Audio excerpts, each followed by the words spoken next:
Amén. Bueno, hermanos, yo quiero invitarlos en esta hora, si gustan acompañarme, a Segunda de Samuel. El libro de Segunda de Samuel, capítulo 16. Y voy a permitirme leer del 1 al 4. Y vamos a ver ahí vamos a ver esta historia, aunque vamos a necesitar un poco de contexto, pero dice Segunda de Samuel 16, 1 al 4, cuando David pasó un poco más allá de la cumbre del monte, he aquí Siba, el criado de Mefiboset, que salía a recibirle con un par de asnos enalbardados, y sobre ellos 200 panes, 100 racimos de pasas, 100 panes de higos secos y un cuero de vino. Y dijo el rey a Siba, ¿qué es esto? Y Siba respondió, los asnos son para que monte la familia del rey, los panes y las pasas para que coman los criados, y el vino para que beban los que se cansen en el desierto. Y dijo el rey, ¿dónde está el hijo de tu señor? Y Siba respondió al rey, he aquí él se ha quedado en Jerusalén, porque ha dicho, hoy me devolverá a la casa de Israel el reino de mi padre. Entonces el rey dijo a Siba, he aquí, sea tuyo todo lo que tiene Mefiboset. Y respondió Siba, inclinándose, rey, señor mío, halle yo gracia delante de ti. Esta historia nos cuenta otra parte, otra faceta de la historia de Mefiboset. Y yo estoy seguro que todos hemos escuchado algo acerca de Mefiboset, pero es una de las historias que mejor representa la redención de la humanidad. Creo que todos nos hemos visto reflejados en la historia de Mefiboset. Mefiboset era un hijo de Jonatán, hijo de Saúl. Cuando pensamos en Saúl, pensamos en este rey que Dios desechó y que escogió a David. ¿Qué significaba esto, verdad? Cuando vemos en las historias de los reyes, cuando leemos libros, cuando vemos películas y series, se da cuenta de la gravedad y la importancia que tenía el ser familiar de un rey. Porque si tú eras familiar de un rey, mientras ese rey ocupara el trono, todo iba a ir cuesta abajo, todo iba a estar muy bien, todo iba no ibas a sentir ninguna precariedad, escasez, no te iba a faltar nada. Pero si por alguna tragedia, un acto violento, ese familiar tuyo, independientemente tan cercano que pudiera ser, perdía esa autoridad en el trono, entonces tu vida corría peligro, porque tu sola existencia representaba una amenaza para este nuevo rey. ¿Por qué? Porque la descendencia del rey tenía una investidura especial que la gente, el pueblo reconocía. Entonces, si el rey fallecía, ya sea de manera natural o por un acto de violencia, estaba asegurado el lugar, el derecho a tomar el trono por alguno de sus familiares. Pero cuando vemos que uno de los reyes, ¿verdad?, era asesinado, había un golpe de estado, alguien tomaba el trono por violencia, entonces una de las primeras tareas que se daba, que se proponía, era exterminar a toda la descendencia del rey. Y esto, aunque Saúl fue el primer rey de Israel, los israelitas ya sabían cómo funcionaban los reinos. Así es que podemos estar seguros que al menos la gente que estaba alrededor de Mefiboset, que tenía 5 años cuando muere su abuelo el rey, entendía lo que probablemente iba a suceder. Entendía que la vida de ese niño de 5 años corría peligro, y alguien con todas las buenas intenciones de proteger a ese niño de 5 años decide correr con él huyendo, pero se le cae. Y gracias a esa caída, a ese accidente, él queda desde esa edad completamente imposibilitado de sus pies, de sus piernas, no podía caminar. Y lo sorprendente y lo maravilloso de esta historia es que una vez que David hubo afianzado su trono, su reino, cuando finalmente todo el pueblo de Israel, las 12 tribus, se pusieron de acuerdo en proclamarlo rey sobre ellos, una de las primeras cosas que David hizo fue buscar si quedaba alguien de la casa de Saúl, pero no para lo que muchos se imaginaron, no para lo que la mayoría de las mentes humanas piensan como lógico, sino que David fue y buscó una persona de la casa de Saúl y encontró, le dijeron que había un joven, un hombre descendiente de Saúl, hijo de Jonatán, que había quedado paralítico, que estaba imposibilitado de los pies, y él lo manda a llamar. Y nos podemos imaginar, ¿verdad?, ese día, cuando él viviendo en un lugar que literalmente significa lugar de devastación, de desolación, Lodebar, dice que ahí vivía él, o ahí estaba escondido. Escondido probablemente por el temor de ser encontrado por el nuevo rey y condenado a muerte. Así que un día finalmente llega gente del rey David a buscarlo. Y lo mandan llamar. Y cuando Mefiboset ve al rey David, no sabía qué esperar. Y no se imaginó probablemente nunca lo que iba a suceder, pero es que el rey David nunca guardó rencor ni amargura contra Saúl, sino que él tenía en su corazón el cariño y el aprecio que había sentido por Jonatán. Así es que probablemente cuando vio a Mefiboset, no solamente vio a un hombre paralítico que había estado escondido en la miseria, un hombre que había sufrido toda clase de vergüenza y seguramente un hombre marcado por la humillación y por el querer esconderse. Y David vio el rostro de su amigo. David pudo ver en aquel hombre maltrecho, aquel gran hombre que había sido su padre, Jonatán, a quien había querido con tanta fuerza, con tanto cariño, y entonces él lo restituye. Y para sorpresa de todos los que seguramente estaban ahí, el rey David decidió devolverle todas las tierras de su abuelo a este hombre.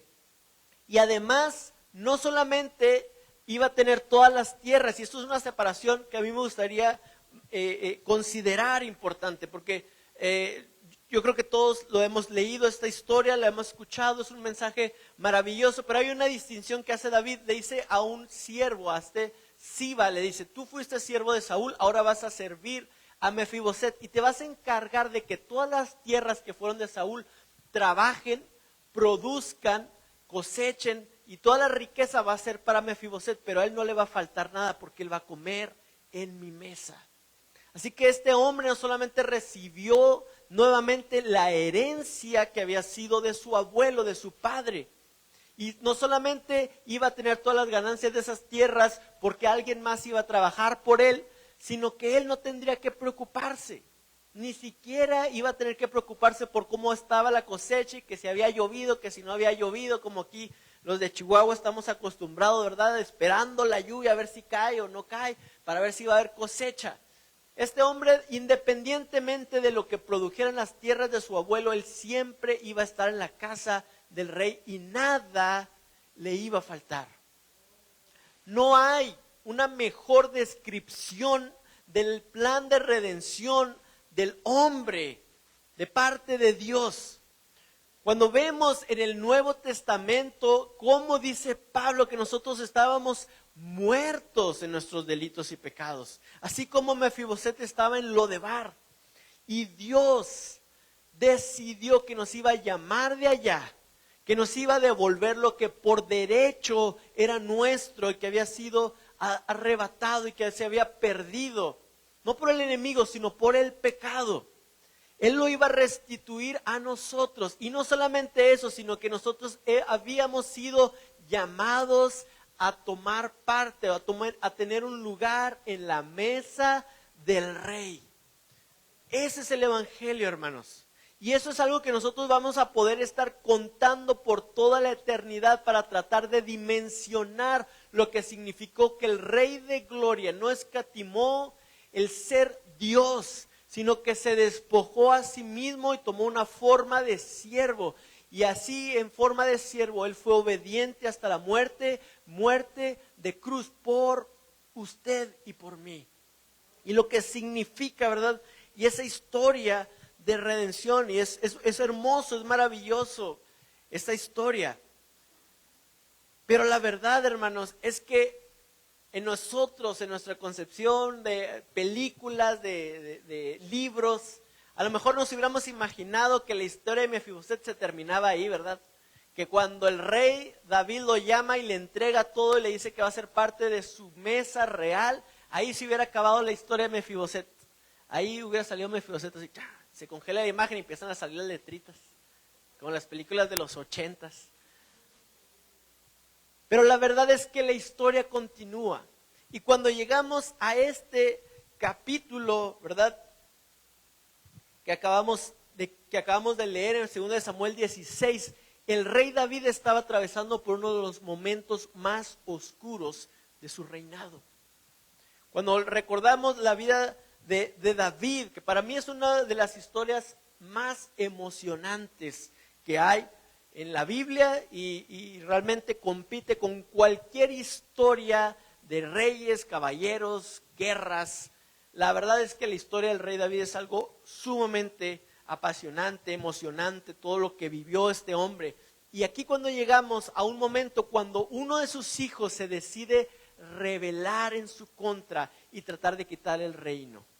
Imagínese al rey David, aquel que Dios había escogido detrás de las ovejas para ponerlo como rey, que Dios lo había guardado durante el tiempo que el rey Saúl lo estuvo persiguiendo. Ahora finalmente era rey, había engrandecido el reino de Israel, las batallas había librado a toda la tierra del poder y de la aflicción que tenían los filisteos.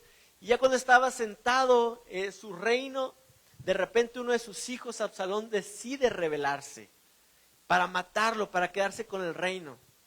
Fíjese, pues si estaba quejándose de su hijo, de sus hijos que son bien tremendos, bien vagos, ahí nomás considere al rey David sufriendo. Y dice que cuando su hijo Absalón se levantó en su contra, la respuesta de David no fue pelear. Él abandonó el palacio y sale como humillado, como si estuviera huyendo por temor, aunque David contaba con el apoyo de su ejército y de grandes hombres de guerra. Absalón había hecho lo suyo para tener el apoyo de también cierta parte del pueblo, pero creo que la Biblia nos deja ver evidentemente que David hubiera podido acabar con la rebelión de su hijo desde el principio, pero su primera intención es huir. Y cuando vamos leyendo estos capítulos poquito anteriores a este que acabamos de leer, ¿verdad? Del 15, vemos que David estaba muy susceptible a quién estaba con él y quién se iba con su hijo. David estaba muy al pendiente de quienes salían a apoyarlo porque él iba huyendo, escabulléndose. Y en este momento es cuando sale el siervo Siba. A este siervo Siba lo habían puesto a trabajar debajo de Mefiboset, todas las tierras de Saúl. Y este hombre llega con un montón así de provisiones, ¿verdad? Dicen, y cada versión trae sus cosas diferentes, que hicieron unas tortas de pasas o de higos y algo bastante grande de vino. Y entonces este hombre, en ese momento, cuando lo ve David, le pregunta, ¿dónde está el hijo de tu señor? Preguntando precisamente por Mefiboset, por aquel hombre que David había restaurado, que lo había sacado de Lodebar, de que lo había llevado a su mesa, lo había hecho su invitado especial en la mesa, que le había devuelto todas las posesiones de su abuelo. Y le pregunta, ¿y dónde está? Y la respuesta de este siervo, ¿verdad? Deja ver algo tremendo. Dice, él se quedó en Jerusalén porque pensó que le iban a devolver el reino. Una traición, ¿verdad? Casi inconcebible. Algo, pues imagínense David tan afligido por la rebelión de su propio hijo, escuchando que este hombre que él había ayudado por amor de su padre Jonatán, ahora estaba también buscando lo suyo propio. Y hermanos, David en ese momento le devuelve, le dice, todo lo de Mefiboset va a ser para ti. Y hermanos, aquí también vemos cómo a veces nosotros pensamos que porque el Señor ya nos ha rescatado, que porque el Señor ya nos ha llamado a su mesa, eso es el final y ese es todo lo que hay acerca de la vida cristiana, pero no. A mí la historia de Mefiboset me recuerda que no termina el día, nuestra historia no termina el día que conocemos a Cristo Jesús, que conocemos su salvación, lo que Él hizo por nosotros, lo que Él nos ha devuelto, nos ha dado. Todavía sigue camino por recorrer, hermanos. Y el camino no es fácil. Jesús nunca prometió que seguirlo iba a ser fácil. Así es que este hombre, ya después de haber pasado por todas esas tragedias y de haber regresado al palacio, nuevamente se encuentra con una dificultad que encontramos un poco más adelante. Porque David ya después, ¿verdad?, retoma el lugar, su trono. David vence a Absalón. Aquel hijo suyo que se ha levantado en su contra, lo vence en batalla. Y lo sorprendente también de esta historia, cuando la lee uno, que espero puedan buscarla, leerla pronto, cuando lo que sorprende es que cuando una vez que esa insurrección en su contra fue aplastada y murió Absalón, el corazón de David se fue inmediatamente hacia el dolor de perder a un hijo. No consideró el regresar al reino, no consideró la victoria, no consideró que finalmente aquel que se ha levantado en su contra había muerto, sino él solamente pudo pensar en el dolor de perder a uno de sus hijos. Y ahí estaba David sufriendo, ¿verdad? Hasta que sus hombres, los más cercanos le dicen, ¿sabes qué? No puedes estar así, tienes que levantarte, tienes que mostrarle a la gente tu agradecimiento por haber peleado por ti contra aquellos que se levantaron en tu contra. Y David finalmente regresa a Jerusalén. Y encontramos ahí esta historia también maravillosa, hermanos. En 2 de Samuel 19, regresa David a Jerusalén.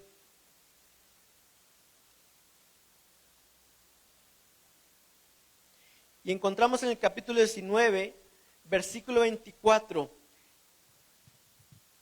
Amén, lo tenemos. 2 de Samuel 19, 24 dice, también Mefiboset, hijo de Saúl, descendió a recibir al rey. ¿Cuándo? Cuando el rey estaba regresando ya todo victorioso, triunfante, en un desfile de victoria, aparece nuevamente Mefiboset a recibir al rey. Dice, no había lavado sus pies, ni había cortado su barba, ni tampoco había lavado sus vestidos desde el día en que el rey salió hasta el día en que volvió en paz. Y luego que vino él a Jerusalén a recibir al rey, el rey le dijo, Mefiboset, ¿por qué no fuiste conmigo? Y él respondió, Rey, señor mío, mi siervo me engañó, pues tu siervo había dicho, enalbárdame un asno y montaré en él e iré al rey, porque tu siervo es cojo. Pero él ha calumniado a tu siervo delante de mi señor el rey. Mas mi señor el rey es como un ángel de Dios. Haz pues lo que bien te parezca, porque toda la casa de mi padre era digna de muerte delante de mi señor el rey, y tú pusiste a tu siervo entre los convidados a tu mesa. ¿Qué derecho pues tengo aún para clamar más al rey? Y el rey le dijo, ¿para qué más palabras? Yo he determinado que tú y Siba os dividáis las tierras. Y Mefiboset dijo al rey, deja que él las tome todas, pues que mi señor el rey ha vuelto en paz a su casa. Y cuando vemos esta historia, hermanos, nos damos cuenta del corazón de Mefiboset. Y cuando entendemos, ¿verdad? Como dijimos antes, que Mefiboset, su primera historia es un reflejo de nosotros al recibir el favor de Dios y ser restaurados y ser invitados a tomar de un lugar en su mesa. Nos queda todavía ese ejemplo para compararnos a nosotros con Mefiboset frente a esta historia. ¿Cuántos de nosotros estaríamos como Mefiboset con este pensamiento? Dice ahí que desde el día en que David salió huyendo por causa de su hijo, él decidió dejar de tener cuidado por su aspecto. Y ahora que estuvimos en el campamento, ¿verdad? Ya todos sabemos lo que 2-3 días sin bañarse significa. Significa para uno y significa para los demás. Dice que no lavó sus ropas, no cuidó su barba, no lavó sus pies, ¿verdad? Que en la cultura hebrea de esas épocas era muy común el lavarse los pies. Era algo que realmente nosotros ahora como personas del siglo XXI no entendemos, como usamos siempre zapatos y nuestros calcetincitos y 2 que 3 sí usamos talco. Entonces hemos perdido el concepto de lavar los pies, pero en esa época que todos traían sus guaraches y andaban en pura tierra, el lavar los pies era algo que lo hacían mañana, tarde y noche, a lo mejor como nosotros lavamos nuestras manos. Para ellos era bien común. Ahora imagínense las piernas de un hombre imposibilitado. Dice que él dejó de tener ese cuidado. ¿Qué nos deja ver la historia de Mefiboset?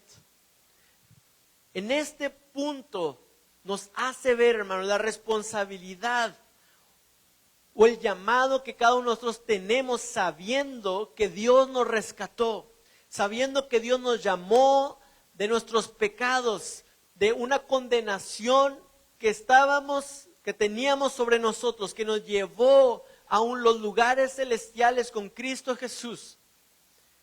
Pero ahí no termina la cosa, porque aún vamos a sufrir injusticias, aún vamos a pasar por momentos oscuros, aún vamos a ver fallas en el palacio, en la casa del rey. ¿Y cuál va a ser la respuesta de mi corazón?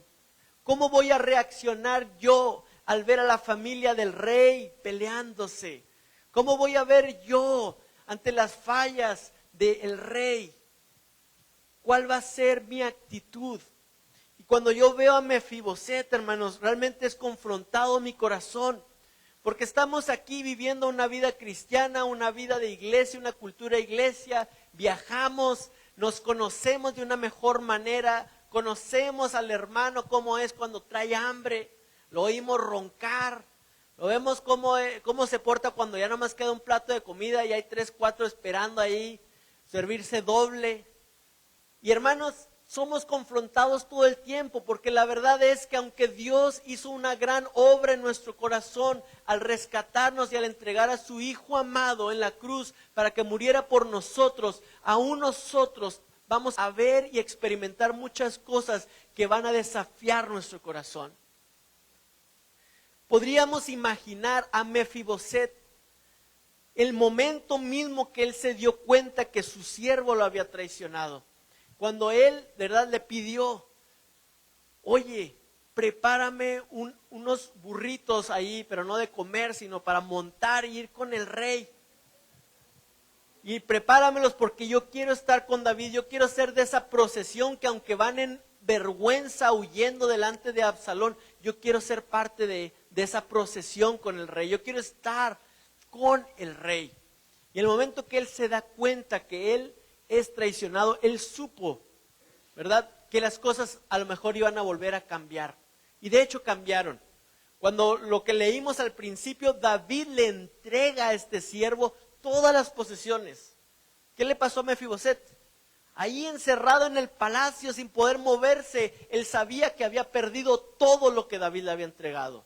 Lo había vuelto a perder por una estratagema, por un engaño de alguien que se decía su siervo, de alguien que había servido a su familia desde su abuelo y que el rey David lo había puesto, ¿verdad?, a servirlo, a trabajar las tierras de Saúl, y de repente ahí estaba Mefiboset encerrado, sin poder salir, sin poder moverse, sabiendo que el rey David le había entregado todo a este siervo que lo había traicionado. Y él estaba ahí esperando, y la guerra siguió su curso, y Absalón hizo lo que él hizo, y David estuvo ahí escondido, y se libró la batalla, y todo ese tiempo, ¿qué es lo que estaba pensando Mefiboset? ¿Qué es lo que tú y yo hubiéramos estado pensando? ¿Cuál sería la intención de Mefiboset para que volviera David? Seguramente conmigo, con usted, como vivimos la vida, ¿verdad?, reclamando. Yo quiero que regrese David para que me haga justicia. Yo quiero poder ver al rey para poder decirle lo que ese siervo malvado hizo y que él me haga justicia a mí. Todo ese tiempo que estuvo Mefiboset ahí esperando al rey, como usted y como yo estamos esperando a aquel rey que nos salvó y que nos perdonó y que nos restauró. Muchas veces lo estamos esperando para que me haga justicia a mí de aquellos que me han hecho mal. Y en mi corazón solamente hay ese rencor y ese odio incluso contra aquellos que me hagan mal. Imagínese, póngase en su lugar. Yo no sé si hay una historia que también demuestre tanta traición como la de este pobre hombre Mefiboset con su siervo. Ahí dependiendo, porque usted y yo también dependemos de otros. Sabemos que hemos sido salvos por el Señor, pero seguimos dependiendo de otros. Y vamos a encontrar fallas, y vamos a verlos caer, y vamos a verlos fracasar a muchos de ellos. ¿Y cuál es mi reacción? ¿Qué es lo que estaba esperando Mefiboset? Les decía yo, seguramente él estaba esperando y imaginando el día que regresara David para poder decirle todo lo que le había hecho su siervo, cómo lo había maltratado, cómo lo había desobedecido. La orden misma de David había sido puesta en entredicho por este siervo malvado. Pero cuando regresa David, Mefiboset le sale al encuentro y no menciona nada de su caso. Y qué bueno que no lo hizo. Y qué bueno y qué importante que usted y yo no estemos viniendo delante de Dios a exponer nuestra queja solamente. Porque Mefiboset estaba delante de un rey que sí volvía victorioso para retomar su trono, pero que había perdido a un hijo, que había sido primero traicionado por él y después ese hijo había sido asesinado. ¿Qué le podía decir Mefiboset? ¿Cómo le podía hablar de dolor y de injusticia a un hombre cuyo hijo lo había traicionado? A un hombre cuyo hijo acababa de morir y estaba tan adolorido. Como si hubiera visto Mefiboset, ¿verdad?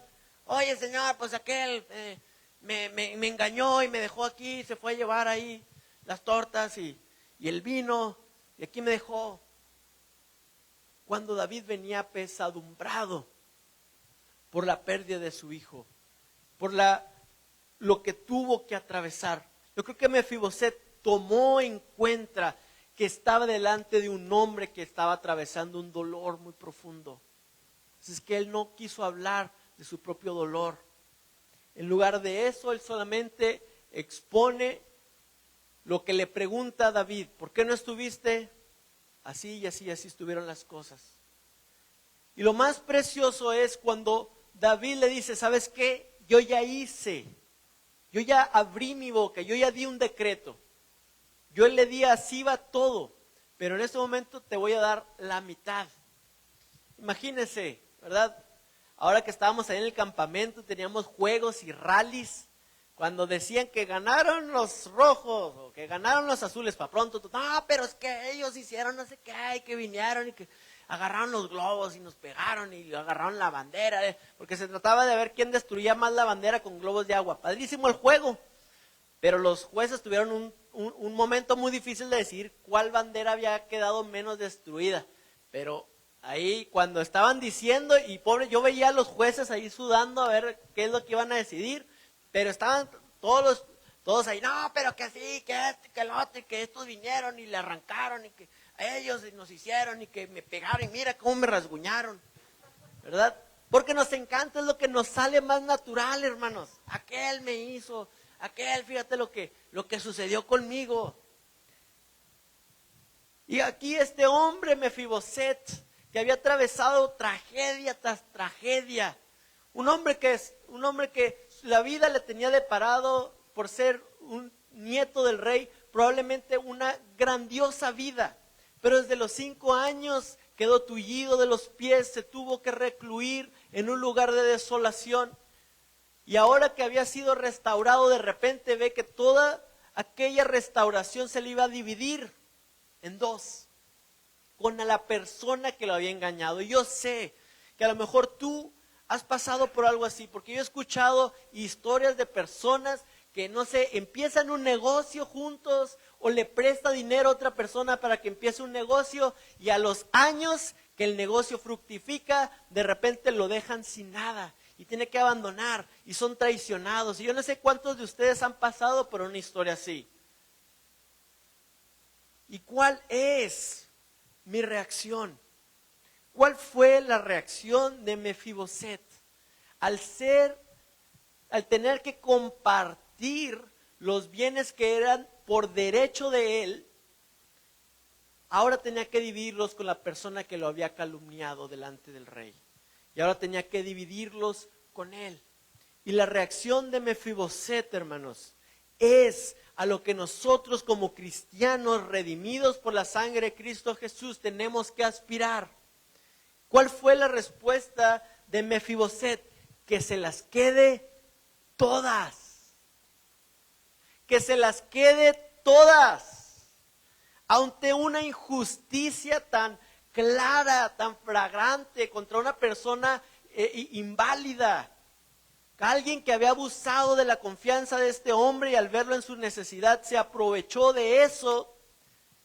Y Mefiboset dijo que se las quede todas. ¿Cuál era el motivo de la esperanza de Mefiboset? Él dice que las tome todas, pues que mi señor el rey ha vuelto en paz a su casa. Este hombre descubrió una verdad tras de otra, que nosotros como cristianos estamos llamados a encontrar y hacer nuestras.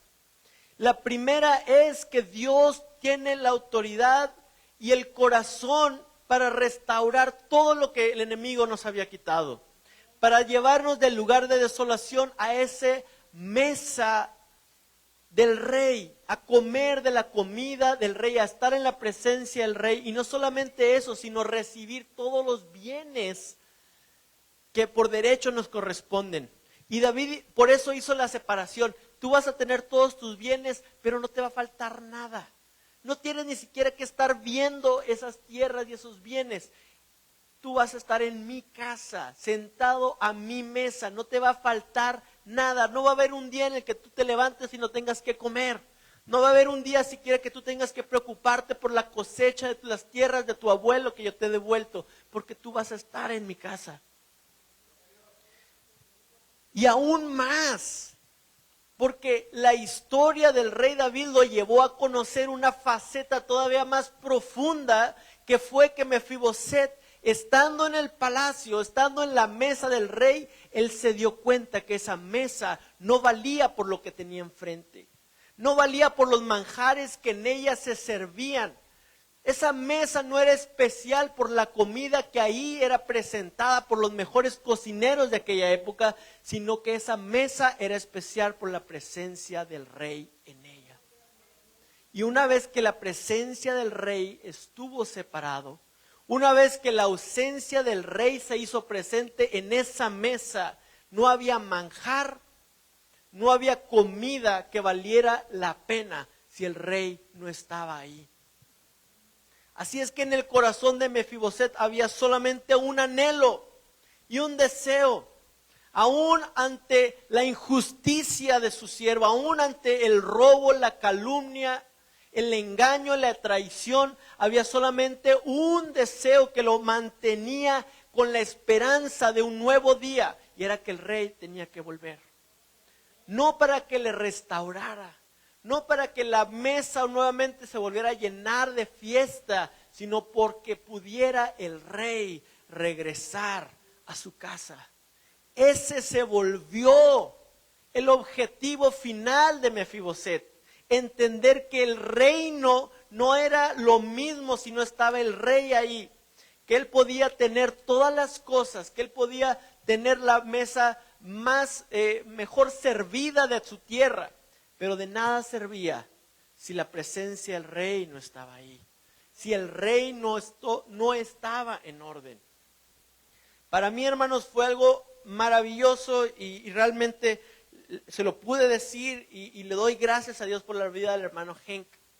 Porque si usted les pregunta a todos los que fuimos al campamento, le van a decir que fue una clase magistral del hermano Henk, de cómo nos llevó por toda la Biblia, por la vida de Jesús. Y el único objetivo, el plan maestro, el tema central de la Biblia es que el reino sea establecido. Que el reino de Dios vuelva a lo que es. Como el enemigo desde el huerto del Edén, él trató de romper, de pisotear, decía el hermano Henk, de pisotear la gloria de Dios. Porque en la creación vemos a Dios diciendo, sea la luz y fue la luz. Sea la vida en los mares y fue la vida en los mares. Sea la vida en la tierra y la tierra produjo vida. Pero cuando llegamos a que Dios dijo, de ese árbol no comerás, no fue así. Hubo un engaño que provocó que la palabra de Dios no se cumpliera. Y el mensaje central de toda la Biblia y el propósito de Cristo Jesús viniendo a esta tierra fue restaurar la gloria de Dios a través de su reino, volviendo al rey a sentarse en su trono, hermanos. Eso es el tema central de la Biblia. Pero ¿qué pasa cuando yo como cristiano solamente estoy pensando en mi caso, en mis posesiones, en lo que otros me hacen, en lo que otros dicen acerca de mí? Pierdo por completo, hermanos, el tema central de lo que significa ser cristiano, y es que nuestra vida aporte a que el rey regrese, a que el reino sea establecido, hermanos. Y eso, como les comentaba, Jesús nunca dijo que iba a ser fácil. Dios no te rescató y te puso en su mesa para que tú no tuvieras nunca que atravesar ninguna dificultad, sino que te puso en su mesa y te rescató para que conocieras su presencia, para que llegaras a conocer el valor de su presencia y pudieras compartirlo a aquellos que no gozan de su presencia, y pudieras trabajar y pudieras rendir tu vida para que el reino sea establecido. Todo lo demás, hermanos, puede irse. Todo lo demás va a llegar y se va a ir. La cuenta de banco a veces va a estar muy amplia y a veces va a estar muy angostita. El trabajo a veces va a sobrar y a veces va a faltar. En mi casa a veces va a haber problemas y a veces va a estar todo en paz, pero todo es que yo mantenga mi vista en mantener esperando a que el rey regrese a su casa. No hay nada que valga más la pena, ni los bienes, ni la comida en la mesa del rey, sino que su reinado sea establecido nuevamente. Eso es, hermanos, nuestro propósito. Ese es la razón por la cual creemos en Cristo Jesús. Es la razón por la cual Él nos rescató. Amén. Quiero invitarles a que nos pongamos de pie.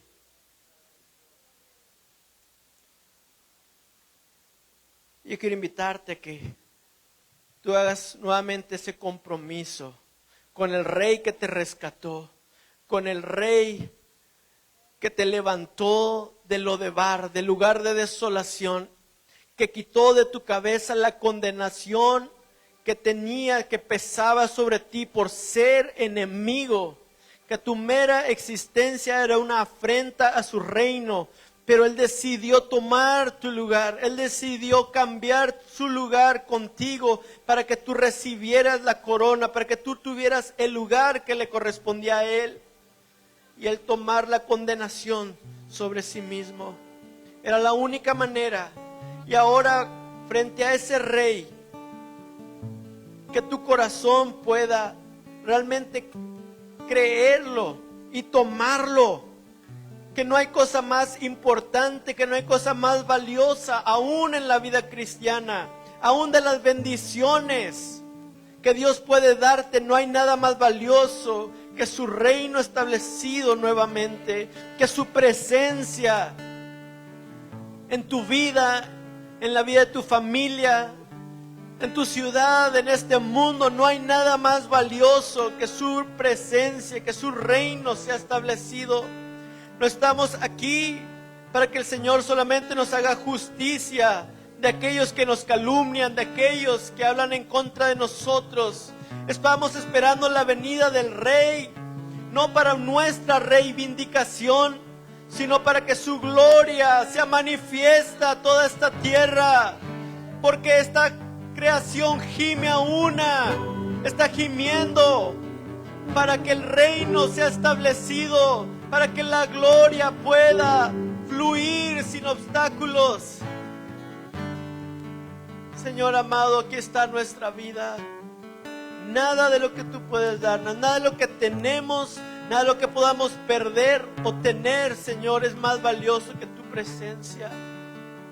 Permítenos, Señor, poner nuestros ojos en Cristo Jesús, aquel que sufrió tal contradicción de pecadores contra sí mismo, pero puesto el gozo delante de Él, sufrió la cruz. Señor, que consideremos antes que mi sufrimiento, antes que las traiciones que yo pueda experimentar, todo lo que tú pasaste, Dios. Así como Mefiboset viendo al rey, él vio a un hombre experimentado en dolor, un hombre que acaba de perder un hijo. Señor, así nosotros ponemos nuestros ojos en ti y los quito de los problemas que este mundo me arroja. Quito mi visión, Señor, de las traiciones que otras personas puedan tener en contra mía. De todos aquellos, Señor, que hablan en mi contra, buscando mi mal.